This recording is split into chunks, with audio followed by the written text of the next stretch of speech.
આરક્ષણથી કેટલો આવશે બદલાવ? નમસ્કાર, સવાલ 100% સાથે હું છું આપની સાથે કૃષ્ણા। दो न्याय अगर तो आधा दो, पर इसमें भी यदि बाधा हो तो दे दो केवल 5 ग्राम, रखो अपनी धरती तमाम। રામધારી દિનકરની આ કવિતા મહાભારતના પ્રસંગને લઈને હતી અને એમાં જે રીતે કહેવાયું હતું કે જ્યારે ભગવાન કૃષ્ણ પાંડવો માટે કૌરવો સામે વાત કરવા માટે ગયા હતા ત્યારે તેમણે આ પંક્તિઓ કહી હતી, આ વાત કહી હતી। પરંતુ આજે આપણે વાત દેશની અડધી આબાદીની કરવાના છીએ। वारंवार कहवातुं आव्युं छे कि जितनी जिसकी संख्या भारी उसनी उतनी हिस्सेदारी, उसकी इतनी भागीदारी। परंतु शुं खरेखर हवे आ भागीदारी मळशे खरी? कारण के 27 વર્ષથી 1996 થી આપણે વાત કરીએ, 27 વર્ષથી જે લોલીપોપ આપવામાં આવતું રહ્યું અથવા તો જે ગાજર લટકતું જ રહ્યું, શું ખરેખર મહિલા આરક્ષણ માટેનો, મહિલા અનામત માટેનો 33% મહિલા અનામત માટેનો હવે મોકળો થશે ખરી? અને શું વાસ્તવમાં જ્યારે વાતો થઈ રહી છે, રાજ્યસભામાં બિલ રજૂ કરવામાં આવ્યું, લોકસભામાં રજૂ કરાયું, ઘણી બધી ચર્ચા થઈ, ક્રેડિટ માટેની હોડ પણ જામી, પરંતુ શું ખરેખર મહિલાઓને તેનો ફાયદો મળશે ખરો? આ સવાલ થઈ રહ્યો છે। કારણ કે અત્યાર સુધીમાં ઘણી બધી વખત વાતો થઈ અને ઘણી બધી વખત આ બિલ એવું કહેવામાં આવતું રહ્યું કે કોથળામાં નાખવામાં આવતું રહ્યું, કાઢવામાં આવતું રહ્યું, પરંતુ તેનું કંઈ નિરાકરણ ન આવ્યું। અને હવે જ્યારે આ બિલને લઈને વાત થઈ રહી છે ત્યારે શું આ બિલનો લાભ મહિલાઓને મળશે? કારણ કે ફરી એક વખત ચર્ચાઓ થઈ રહી છે, રાજનીતિ પણ ગરમ થઈ છે। કારણ કે એક તરફ બીજેપી તરફથી એવું કહેવામાં આવી રહ્યું છે કે આ બિલ અમારું છે કારણ કે અમારી ઈચ્છા શક્તિ અહીં દેખાઈ રહી છે, અમે આ બિલ લાવી રહ્યા છે। અને બીજી બાજુ ઇન્ડિયા ગઠબંધન તરફથી એવું કહેવામાં આવી રહ્યું છે કે આ બિલ અમારું છે અને એવું પણ કહેવામાં આવ્યું કે ઓબીસી મહિલાઓને આરક્ષણ આપવું જોઈએ। સવાલ પણ કેટલાક ઉઠાવવામાં આવ્યા કે અત્યારે તમે આ બિલ લાવી રહ્યા છો 9.5 વર્ષના અંતે, તો પછી 2024માં એ લાગુ કેમ ન કરી શકાય? કારણ કે જે રીતે બિલમાં કહેવામાં આવ્યું છે 2024માં આ બિલ લાગુ નહીં કરી શકાય, પરિસીમન થશે, વસ્તી ગણતરી થશે અને ત્યારબાદ આ બિલ લાગુ કરવામાં આવશે। છેલ્લી વસ્તી ગણતરી દેશમાં 2011માં થઈ હતી। 10 વર્ષે વસ્તી ગણતરી કરાતી હોય છે, એટલે ન્યાયે 2021માં વસ્તી ગણતરી થવી જોઈએ, પરંતુ સરકાર દ્વારા જે રીતે કહેવામાં આવ્યું કે કોરોનાને કારણે વસ્તી ગણતરી નહોતી થઈ શકી, 1 વર્ષ ગયું, 2 વર્ષ ગયું, 3 વર્ષ ગયું અને 2024ની લોકસભાની ચૂંટણી પણ આવી ગઈ છે, પરંતુ હજુ વસ્તી ગણતરીના કોઈ એંધાણ નથી અને હવે 26માં વસ્તી ગણતરી થશે એવું કહેવામાં આવી રહ્યું છે। આ બિલ ક્યારે લાગુ થશે તે સૌથી મોટો સવાલ છે અને આ બધા જ સવાલોની વચ્ચે એક સૌથી મોટો સવાલ એ છે કે આ બિલ જે સંસદમાં અને વિધાનસભામાં, લોકસભામાં અને વિધાનસભામાં 33% આરક્ષણ આપશે મહિલાઓને, તો શું ખરેખર તેનાથી સામાજિક પરિવર્તન, સામાજિક બદલાવ આવી શકશે? શરદ યાદવે 1996માં જ્યારે સૌથી પહેલા એચડી દેવેગૌડા દ્વારા બિલ લાવવામાં આવ્યું, પછી 98માં, 99માં, 2008માં, 10માં અટલ બિહારી વાજપેયી દ્વારા 3 વખત આ બિલ લાવવામાં આવ્યું હતું, પરંતુ સરકાર પાસે એબ્સોલ્યુટ પૂરી મેજોરિટી નહોતી, પૂર્ણ બહુમતી નહોતી અને આ બિલ ક્યારે લાવી શકાયું નહીં। નરેન્દ્ર મોદી પાસે પૂર્ણ બહુમતી છે ને એટલા માટે આ બિલ સરળ છે એમના માટે લાવવું, પરંતુ શરદ યાદવે એક સમયે જ્યારે આ બિલને લઈને કહેવામાં આવ્યું હતું ત્યારે એવું કહ્યું હતું કે પરકટી મહિલાઓ કો આરક્ષણ ચાહીએ। આ વ્યંગ કટાક્ષ એમણે કર્યો હતો અને ઘણા બધા આવા વ્યંગ આપણા નેતાઓની માનસિકતા દર્શાવતા હોય છે, રાજનીતિ માટે ભલે તેઓ ગમે તેવી વાતો કરતા હોય, પણ જે સવાલ આપણે કહ્યો કે શું આ બિલ બદલાવ લાવશે, સામાજિક પરિવર્તન લાવશે, એના પર આપણે ચર્ચા કરીશું। આપણી સાથે રૂપલ પટેલ કે જેઓ પ્રોફેસર છે તેઓ જોડાઈ ગયા છે। એ તમામ મહિલાઓ સાથે આપણે વાત કરીશું કે જેઓ સામાજિક શૈક્ષણિક ક્ષેત્રમાં અગ્રણી છે। જ્યોત્સનાબેન યાજ્ઞિક કે જેઓ પૂર્વ જજ છે તેઓ આપણી સાથે જોડાઈ ગયા છે અને મિતાલી સમોવા કે જેઓ સામાજિક કાર્યકર્તા છે તેઓ પણ આપણી સાથે જોડાઈ ગયા છે। આપ ત્રણેયનું સ્વાગત છે। સૌથી પહેલા જ્યોત્સનાબેન, આપનાથી શરૂઆત કરીએ। ઘણું બધું આ પહેલા પણ આ બિલને લઈને કહેવામાં આવ્યું છે, ઘણી બધી ચર્ચાઓ થઈ ચૂકી છે, રાજનીતિ પણ ઘણી બધી થઈ છે, પરંતુ આ બિલ જ્યારે લાવવામાં આવી રહ્યું છે, એક વર્ગ એવું કહી રહ્યો છે કે આમ તો તમે સમાનતાની વાતો કરો છો, તો પછી આ મહિલાઓને આરક્ષણ કેમ આપો છો? એ તો સમાનતાના અધિકારનું ઉલ્લંઘન છે। તો આપ શું કહેશો આ બાબતે? બંધારણમાં એવી જોગવાઈ છે કે જ્યારે સમાન વ્યક્તિઓ વચ્ચે અસમાન અધિકાર હોય ત્યારે આ પ્રકારની વ્યવસ્થા એ બંધારણે સ્વીકારેલી વ્યવસ્થા છે। તો જ્યારે કોઈ કચડાયેલો સમૂહ હોય કે કોઈ શોષિત સમૂહ હોય કે મહિલાઓ કે જેઓ સામાજિક ક્ષેત્રે હજી તો સેકન્ડરી સિટીઝનરી ભોગવે છે, તો એવી વ્યક્તિઓને એટલે કે મહિલાઓને એમને એક અગ્રણી સ્થાન આપવામાં આવે તો સમાજમાં એમનું જે યોગદાન છે એનો સાચા અર્થમાં સ્વીકાર થશે। એટલે આ સમાનતા અસમાનતાને દૂર કરવા માટે છે. આ સમાનતા એ સમાનતાના અધિકારનો ભંગ નથી, સમાનતાના અધિકારમાં અભિવૃદ્ધિ છે. કારણ કે સમાનતાનો અધિકાર અસરકારક રીતે ત્યારે જ કાર્ય કરે કે જ્યારે તમામ વ્યક્તિઓને એક સરખો ન્યાય મળે. હું એક નાનકડું એક વાક્યનું ઉદાહરણ આપીશ કે એક સશક્ત દોડવીર હોય અને બીજી એક અપંગ દોડવીર હોય, તો એક અપંગ દોડવીરને એ જ લાઈન ઉપરથી દોડાવવામાં આવે તો સ્વાભાવિક સશક્ત દોડવીર જ જીતે.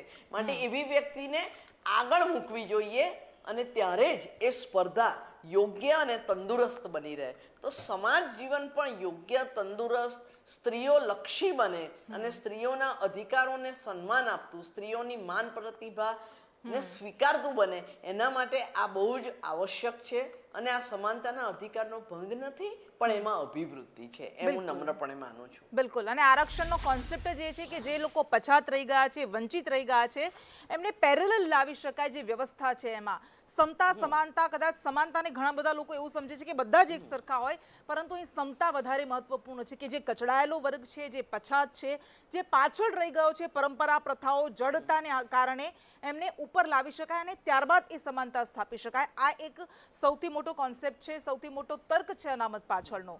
મિતાલીબેન, આપની પાસે આવીએ. આ અનામતની વાત જ્યારે થઈ રહી છે, ઘણા બધા લોકો એવું કહી રહ્યા છે કે આને કારણે તો જે ટૂંકા વાળવાળી મહિલાઓ છે, જે ખૂબ ભણેલી ગણેલી છે અથવા તો ઓલરેડી સશક્ત છે, એમને જ લાભ મળવાનો છે. જે ખરેખર ગામડાઓમાં દબાયેલી, કચડાયેલી, આર્થિક, શૈક્ષણિક, સામાજિક રીતે પછાત છે, એમને કોઈ આનાથી લાભ નથી મળવાનો. Thank you Krishna. આમાં મારે 2-3 મુદ્દા કહેવાના છે. તમે કહી એ વાત 100% સાચી છે કે જે રીતનું આ બિલ મૂકવામાં આવી રહ્યું છે, જે રીતે આપણે જોઈ રહ્યા છીએ, એમાં તો એવું જ જણાય છે કે ભાઈ આ 5-10% એલિટ વર્ગની અને જે ઓલરેડી સમૃદ્ધ છે, જેને ઓલરેડી જગ્યા મળે જ છે, એવી સ્ત્રીઓ માટે જ લાભદાયક છે આ. હવે આવામાં તમે જુઓ કે પહેલું તો આનું નામ છે નારી શક્તિ વંદના અધિનિયમ, બરાબર છે. અને સરકાર નારીઓની કેટલી વંદના કરે છે એ તો આપણે જોયું રિસેન્ટલી મણિપુરમાં અને બિલ્કિસ બાનુના કેસ વખતે. એટલે નામ પાડવું છે એ ફોઈબાનું કામ છે, સરકારનું કામ કરવાનું છે. અને એમાં સામાજિક ન્યાયનું સૌથી પ્રથમ ધ્યાન રાખવાનું કામ સરકારનું છે, એ હું કહીશ. બીજી વસ્તુ છે કે આમાં SC ST વર્ગની મહિલાઓને તો વાત કરી જ છે આરક્ષણ આપવા માટેની, એટલે એનો તો પ્રશ્ન નથી. પણ એમાં પણ એ વસ્તુ પણ ધ્યાન રાખવી પડશે કે ભાઈ એમને ઓલરેડી જે રિઝર્વેશન મળે છે SC ST ને રાજકારણમાં, લોકસભા અને એમાં આ મહિલાઓનામાં જે મળશે એમાં પણ એમને મળવું જ જોઈએ. બંનેમાં એમની જગ્યા રહેવી જોઈએ, એ એક અગત્યનો મુદ્દો છે. અને સૌથી અગત્યનું છે કે જે અત્યારે ટ્વિટર ઉપર બહુ ટ્રેન્ડિંગ થઈ રહ્યું છે, કોટા વિધિન કોટા કરીને, જેમાં OBC મહિલાઓની ખાસ વાત છે. OBC સમાજનું આપણા દેશમાં 52% સંખ્યા છે અને એની સામે સરકારમાં એમનું પ્રતિનિધિત્વ બિલકુલ બહુ જ શું કહેવાય નામ માત્રનું છે એમ કહીએ તો ચાલે. હવે જ્યારે OBC સમાજના પુરુષોને જ જગ્યા નથી મળતી તો મહિલાઓની તો બહુ દૂરની વાત છે. સો આમાં આપણે 33%માં OBC મહિલાઓને પણ શું કહેવાય એડ કરવી પડશે, અનામત આપવી પડશે. ઉપરાંત 19% આપણી પાસે લઘુમતીની મહિલાઓ પણ છે, જેમાં બૌદ્ધ, જૈન, મુસ્લિમ, શીખ અને પારસી મહિલાઓ પણ આવે છે, બરાબર છે. એ લોકો માટેનું પણ આપણે સુયોગ્ય અને સુનિશ્ચિત રીતે કે કોઈને પણ એક્સક્લુડેડ ફીલ ના થાય એવી રીતે આપણે બધાનો જ સમાવેશ કરી શકીએ અને બધાને જ પ્રતિનિધિત્વ આપી શકીએ, એ રીતે આપણે આમાં એડ કરવા પડશે દરેક જણને. પરંતુ તમે જુઓ કે નાનીથી લઈને મોટામાં મોટી સંસ્થા સુધી કોઈ જગ્યાએ અત્યારે હાલ પણ મહિલાઓનું પૂરતું પ્રતિનિધિત્વ નથી. હમણાં હાલ તમે જુઓ કે ફાર્મસી કાઉન્સિલનું ઇલેક્શન છે, એમાં 80,000 ઉપર ફાર્માસિસ્ટો છે, પણ એમાં કોઈ એક પણ જગ્યાએ અત્યાર સુધી એક પણ મહિલા ફાર્માસિસ્ટે ઇલેક્શન લડ્યું નથી. જે આ વર્ષે અમીબેન ભટ્ટ લડવા જઈ રહ્યા છે, તો મારી રિક્વેસ્ટ છે કે બધા એમને વોટ આપીને મહિલાઓના પ્રતિનિધિત્વને તમે આગળ આવવા મદદ કરો. અને ત્રીજી એક વસ્તુ એ કહેવાની છે, કદાચ તમારા ધ્યાનમાં છે કે નહીં મને ખ્યાલ નથી, પરંતુ મેં એક એક્સપર્ટના ત્યાં વાંચ્યું કે ભાઈ 2002ની સાલમાં ફેબ્રુઆરીમાં ભાજપ સરકારના જ અટલ બિહારી વાજપેયી સરની સરકાર વખતે જ 84મો બંધારણમાં સુધારો કર્યો હતો. અને એ સુધારા અંતર્ગત એવું છે કે ભાઈ 2026 સુધી ડિલિમિટેશન જે છે તેના લીધે આપણે નહીં આપી શકીએ 2029 સુધી. પણ એક્સપર્ટનું કહેવું છે કે 2029 નહીં, જે રીતનો આ 84મો સુધારો છે બંધારણમાં એ પ્રમાણે તો 2029 સુધી પણ મળે એમ નથી. અને એની માટે પહેલા બંધારણમાં સુધારો કરવો પડશે. કે રાજનીતિમાં જ લટકતી રહેશે સમાનતાની બધી વાતો, એ પણ એક મુદ્દો છે. કારણ કે આટલા વર્ષ સુધી રાહ જોવાય, હવે 2024ની લોકસભાની ચૂંટણી નજીક આવી રહી છે, ખૂબ સારું હોત જો આ બિલ પસાર થઈ જાત અને એ લાગુ જલ્દી કરી શકાત, પરંતુ એના પર પણ સવાલ ઉઠી રહ્યા છે, કારણ કે એવો સવાલ થઈ રહ્યો છે કે ન જાણ્યું જાનકીનાથે આવતીકાલે શું થવાનું છે, એટલે એવું પણ બની શકે. ડૉક્ટર રૂપલ પટેલ પાસે જઈએ. ડૉક્ટર રૂપલ પટેલ, આપણા દેશમાં આપણે જોયું કે પંચાયતી અને સ્થાનિક સ્વરાજ્યની ચૂંટણીઓમાં મહિલાઓને અનામત આપવામાં આવી, પરંતુ તેમ છતાં આપણે પણ જોઈએ છીએ કે સરપંચમાં તેમના મહિલાઓનું નહીં પરંતુ સરપંચના પતિનું રાજ ચાલતું હોય છે.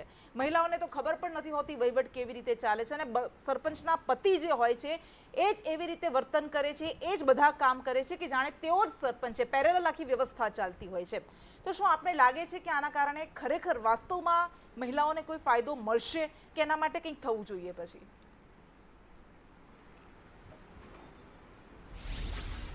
જી કૃષ્ણા, આપણે પ્રાચીન સમયથી જો જોઈએ તો મનુસ્મૃતિમાં પણ કહેવાયું હતું કે યત્ર નાર્યસ્તુ પૂજયંતે રમંતે તત્ર દેવતા, એટલે પ્રાચીન સમયથી સ્ત્રીઓને માન અને સન્માન તો આપવામાં જ આવ્યું હતું. અને પછી એક સમય એવો આવ્યો કે એ વખતે સ્ત્રીઓને ખરેખર પડદા પાછળ રહેવું પડ્યું, એ આપણને સૌને ખબર છે. પણ પછીથી ધીરે ધીરે વિમેન એ આગળ આવવા લાગી છે, અને it is because of education.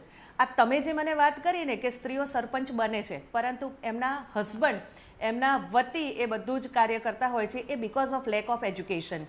તો સૌથી પહેલું આપણું ફોકસ એ વિમેન એજ્યુકેશન ઉપર હોવું જોઈએ, કારણ કે વિમેન એમ્પાવરમેન્ટ એ ત્યારે સાચા અર્થમાં સક્સેસ બનશે કે જ્યારે વિમેન પોતે એજ્યુકેટેડ હશે, સ્વતંત્ર નિર્ણયો લઈ શકતી હશે, અને પોતાનો સેલ્ફ કોન્ફિડન્સ જો એણે બિલ્ડઅપ કર્યો હશે ને, તો પછી એને કોઈની જરૂર નથી કે કોઈની મદદ લઈ શકે. હા, ચોક્કસ એ સલાહ લઈ શકે છે, પણ પછી કોઈના ડિસિઝન આપણે એને થોપી દેવાની જરૂર નથી. એટલે સૌથી પહેલું આપણે એજ્યુકેશન ઉપર ફોકસ કરવું પડશે. અને બીજું, 1996થી શરૂ થયેલી આ આપણી આખી પ્રક્રિયા એ હવે જ્યારે અહીંયા આપણે જોઈ શકીએ છીએ કે એક આશા આપણને દેખાઈ રહી છે. તો આટલા બધા સમયગાળા દરમિયાન આપણે વિમેન એમ્પાવરમેન્ટની વાતો કરી છે, રાઈટ? પણ વિમેન એમ્પાવરમેન્ટ હજુ સાચા અર્થમાં આપણે મેળવી નથી શક્યા. આજે પણ આપણે જોઈએ છીએ કે ઘણી બધી કંપનીઓની અંદર જે સેલરી મળે છે એમાં ડિફરન્સ હોય છે, ક્યાંક ક્યાંક હજુ પણ બાળ લગ્ન થાય છે, ક્યાંક ક્યાંક શારીરિક શોષણ એક જ ઓફિસની અંદર હોય તો વિમેનને જાતીય સતામણીનો પણ સામનો કરવો પડતો હોય છે. તો આવું બધું કેમ? ઇવન સામાજિક ક્ષેત્રે પણ મેલ અને ફિમેલ હોય તો એની અંદર પણ સુપિરિયરિટી અને ઇન્ફિરિયરિટી આપણને જોવા મળે છે. તો પહેલો પ્રશ્ન એ આવે કે શું સાચા અર્થમાં આપની વિમેન વાત બહુ સાચી એમ્પાવરમેન્ટ છે, છે? પણ એક બહુ મોટો વર્ગ છે, કદાચ પુરુષોનો છે અને મહિલાઓનો પણ એક વર્ગ છે, જે એવું કહે છે કે જે આવે સમાનતાની અને અધિકારોની વાતો કરે છે, આ તો ફેમિનાઝિસ છે. નવો શબ્દ આવ્યો છે, સુડો સેક્યુલર, સુડો લિબરલ્સની જેમ સુડો ફેમિનિસ્ટ. તો તમે શું કહેશો એ લોકો માટે જ્યારે આરક્ષણની વાતો થઈ રહી છે ત્યારે? એમને એવું લાગે છે કે દરેક વસ્તુમાં સ્ત્રીઓના અધિકારની વાતો કરીને ખરેખર એમને પછાત રાખવાની. Absolutely right. હા, કૃષ્ણાબેન, હું તમને કહીશ કે ખરેખર ફેમિનિઝમ શબ્દ છે ને એ સમજવો જોઈએ. બિલકુલ. ફેમિનિઝમ એટલે એવું નથી કે મેન અને ફિમેલ એ બંનેમાં ફિમેલ સુપિરિયર થઈ રહી છે અને મેન ઇન્ફિરિયર થઈ રહ્યો છે, આવું બિલકુલ નથી. ફેમિનિઝમ મીન્સ ખરેખર ફેમિનિઝમનું એક આખું એસ્પેક્ટ છે ગાયનોસેન્ટ્રિસિઝમ. એ તમે જો જોશો ને તો એ તમને બતાવશે કે મેનનું પોતાનું સ્થાન છે સમાજની અંદર અને સ્ત્રીઓનું પોતાનું સ્થાન છે સમાજની અંદર. જે કાર્ય સ્ત્રી કરી શકે છે એ પુરુષ ન કરી શકે, અને જે કાર્ય પુરુષ કરી શકે છે એ સ્ત્રી ન કરી શકે. એટલે બંનેનું ઇક્વલ ઇમ્પોર્ટન્સ છે. આમાં કોઈ એકબીજા સાથે શરત નથી લગાવવાની, હોડ નથી લગાવવાની, માત્ર બંને પેરેલલ ચાલવું છે. અને સાચા અર્થમાં દેશનો અને સમાજનો વિકાસ ક્યારે શક્ય બનશે? બંને ઇક્વલી સ્ટ્રોંગ થઈ અને પેરેલલ ચાલશે ને તો જ સમાજનો વિકાસ થશે. અને એટલા માટે સૌથી પહેલું તમે જેમ કહ્યું ને કે ફેમિનિઝમ શબ્દને આપણે સમજવો પડશે. બિલકુલ, એ વગોવાઈ રહ્યો છે અત્યારે, કદાચ સૌથી વધારે ફેમિનિઝમ શબ્દ અત્યારે વગોવાઈ રહ્યો છે. બિલકુલ. ફરી હા બિલકુલ, ફરી આપણે જઈએ. એ મિસઅન્ડરસ્ટુન્ડ થઈ રહ્યો છે, સમજાઈ નથી રહ્યો. એક્ઝેક્ટલી, કારણ કે ફેમિનિઝમ શું છે એ ખબર ન હોય, સેક્યુલરિઝમ શું છે એ ખબર ન હોય, અને પછી વોટ્સએપ યુનિવર્સિટીના આધારે પોતાના તર્ક બાંધવા હોય ત્યારે પછી આવું બધું થતું હોય છે. જ્યોત્સનાબેન પાસે ફરી આપણે જઈએ. જ્યોત્સનાબેન, 18 થી 49 વર્ષની આ અડધી આબાદીની વારંવાર વાતો થાય છે. કેટલીક હકીકત આપના સમક્ષ હું આંકડાઓ મૂકવા માંગુ છું, ને આપને તો ખબર જ હશે, આપ ન્યાય વ્યવસ્થા સાથે સંકળાયેલા છો, ન્યાયતંત્ર સાથે સંકળાયેલો છો. 18 થી 49 વર્ષની 29% મહિલાઓ દેશમાં ઘરેલું હિંસાનો શિકાર બને છે. ગ્લોબલ જેન્ડર ગેપ ઇન્ડેક્સ 2023ની આપણે વાત કરીએ કે જે પુરુષો અને સ્ત્રીમાં સમાનતાની સ્થિતિ વાસ્તવિકતા દર્શાવે છે. એ વિશ્વ સ્તરીય રિપોર્ટમાં 146 દેશોમાં ભારત 127માં ક્રમે છે. સમજી શકીએ છીએ કે હાલત શું છે. મહિલાઓની આર્થિક ભાગીદારીમાં ભારત 146માંથી 142માં ક્રમે છે. મહિલાઓના સ્વાસ્થ્ય રેન્કિંગમાં ભારતનો ક્રમ 142માં ક્રમે છે. તો આવી હકીકત છે. આ ખરેખર આપણે જોઈએ છે કે આપણા દેશમાં આવું થઈ રહ્યું છે. ત્યારે આપને લાગે છે કે આરક્ષણને કારણે ખરેખર કોઈ ફાયદો થઈ શકશે, અથવા એ ફાયદો થાય એના માટે શું થવું જોઈએ? 1997 થી સીડો નામનો એક 1997 થી સીડો નામનો એક આંતરરાષ્ટ્રીય મહાલેખ અસ્તિત્વમાં આવ્યો છે, જે સ્ત્રીઓ વિરુદ્ધ ભેદભાવની નાબૂદી માટેનો આંતરરાષ્ટ્રીય મહાલેખ છે. એમાં ભારતે પણ સહી કરી છે. એના અનુસંધાને ભારતે અનેક પ્રકારના એવા કાયદાઓ બનાવવાના રહે છે કે જેથી સ્ત્રીઓના અધિકારો સુરક્ષિત રહે. તો સ્ત્રીઓના માનવ અધિકારો અને સ્ત્રીઓ વિરુદ્ધ ઘરેલું હિંસા ન થાય એના માટે 2005માં ઘરેલું હિંસા કાયદો આણ્યો. પણ જેમ આપણે કહ્યું કૃષ્ણાબેન, એમ આજે પણ ઘરેલું હિંસા અકબંધ છે અને આટલી મોટી ટકાવારીમાં થઈ રહી છે. ત્યારે સવાલ એ થાય કે શું કાયદાઓ કરવાથી પર્યાપ્ત સુરક્ષા મહિલાઓને આપણે આપી શકીશું? જવાબ છે ને નકારમાં છે. એનું કારણ એવું છે કે જ્યાર સુધી માઇન્ડ સેટ નહીં બદલાય, માઇન્ડ સેટ એટલે વિચારોની પ્રક્રિયા, તો એક આપણો સમાજ છે પુરુષ પ્રધાન સમાજ છે. એ પુરુષ પ્રધાન સમાજમાં સ્ત્રીઓ માટેના જે વિચારો છે, જેને આપણે જેન્ડર કહીશું, કે સમાજ સ્ત્રીને કઈ રીતે સ્વીકારે છે, એ આખો જ્યાં સુધી અભિગમ નહીં બદલાય, એ જ્યાં સુધી ફેરફાર નહીં આવે, ત્યાં સુધી કોઈ પણ કાયદો ધારી મદદ નહીં કરી શકે. પરંતુ એટલું ચોક્કસ છે કે આ પ્રકારના કાયદા આવવાથી સ્ત્રીઓની સદ્ધરતા વધશે. બીજો મુદ્દો છે સ્ત્રીઓની આર્થિક પગભરતા કે સદ્ધરતા.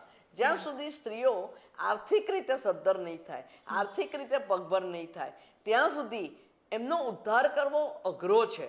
કારણ કે જે સ્વાતંત્ર્ય કહી શકીએ, જેને આપણે ફ્રીડમ, લિબર્ટી તરીકે ઓળખીએ છીએ, એનો ભાસ, એનો ખ્યાલ, એનો આનંદ એ વ્યક્તિ ત્યારે જ મેળવી શકે કે જ્યારે આર્થિક રીતે કોઈના પર નિર્ભર ના હોય. એટલે એની આર્થિક સદ્ધરતા, એની આર્થિક સ્વાતંત્ર્ય એ એના ગૌરવની પહેચાન છે. એટલે એ જ્યારે પહેચાન આપણે આપી શકીશું ને, ત્યારે ભારતીય સમાજ રચનામાં આ પ્રકારના કાયદાઓની કદાચ જરૂર પણ નહીં પડે. બિલકુલ. કારણ પણ કે ત્યાં સુધી તો સમાજ જરૂર છે. જાગૃત હશે અને સમાજ આ અધિકારીઓને ઓળખી અને આપવા તૈયાર હશે. બિલકુલ. પણ જેમ હમણાં કહ્યું કે 2029, હા, હવે તમે સાચું કહ્યું કે ન જાણ્યું જાનકી નાથે સવારે શું થવાનું છે. એટલે આ વિશે હાલમાં તો કંઈ ના કહી શકાય, પણ નિરાશ પણ ના થવાય સાથે સાથે. સાચી હું વાત તો એવું છે. માનું છું કે આશાનો તંતુ પકડીને ચાલીએ તો સપના બધા સાકાર થાય જીવનમાં. શા માટે ના થાય? નહીં થાય એવું શા માટે આપણે માનવું? આપણે શા માટે વિશફુલ થિંકિંગ ના રાખવું? એવું હું માનું છું. હા, બસ. પણ આપણે એ પણ સાથે આશા રાખીએ કે આ આખી ન્યાયની, સમાનતાની વાત, સામાજિક ન્યાયની સંકલ્પનાની વાત રાજનીતિમાં ન લટકી જાય. કારણ કે જેવી રીતે વર્ષોના વર્ષો જતા રહે છે અને મુદ્દાઓ ભૂલાતા રહે છે, આશા રાખીએ એવું ન થાય.